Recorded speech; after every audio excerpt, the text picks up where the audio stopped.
ফ্যাসিবাদী খুনিদের বিচার, সংস্কার ও নির্বাচনের রোডম্যাপ একসাথে ঘোষণার আহ্বান জানিয়েছে জাতীয় নাগরিক পার্টি। দুপুরে বাংলা মোটরের রূপায়ণ সেন্টারে এনসিপির আহ্বায়ক নাহিদ ইসলাম সংবাদ সম্মেলনে এ কথা জানান। বর্তমান সরকার শুধু নির্বাচনকালীন সরকার নয়, অভ্যুত্থানের সরকার। তাই এই সরকারকে বিচার ও সংস্কার বাদ দিয়ে নির্বাচনের দিকে গেলে হবে না। নাহিদ জানান, সেনাবাহিনীর 111-এর ভূমিকা আমাদের জানা আছে, সেটা ভালো ছিল না জাতির জন্য। তাই যার যেটা দায়িত্ব সে যেন সেটা পালন করে। 5 আগস্টে অংশ নেয়া ফ্যাসিস্ট দোসরদের তালিকা আগে প্রকাশ করলে সেনাবাহিনী নিয়ে কথা উঠত না বলে জানান এনসিপি আহ্বায়ক। তিনি জানান, সরকারের 2 উপদেষ্টার দায়িত্ব পালন অভ্যুত্থানের চেতনার অংশ, তাদের পদত্যাগের প্রশ্নই আসে না।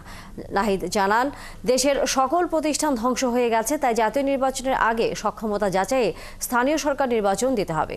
নাহিদ ইসলাম বলেন, নির্বাচন কমিশন তার নিরপেক্ষতা বজায় রাখতে ব্যর্থ হয়েছে।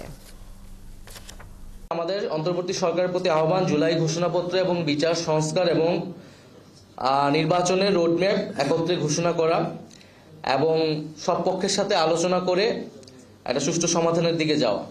পাশাপাশি রাজনৈতিক দলগুলো এবং আমাদের জনগণের প্রত্যেকেরই আসলে দায়িত্বশীল আচরণ করতে হবে।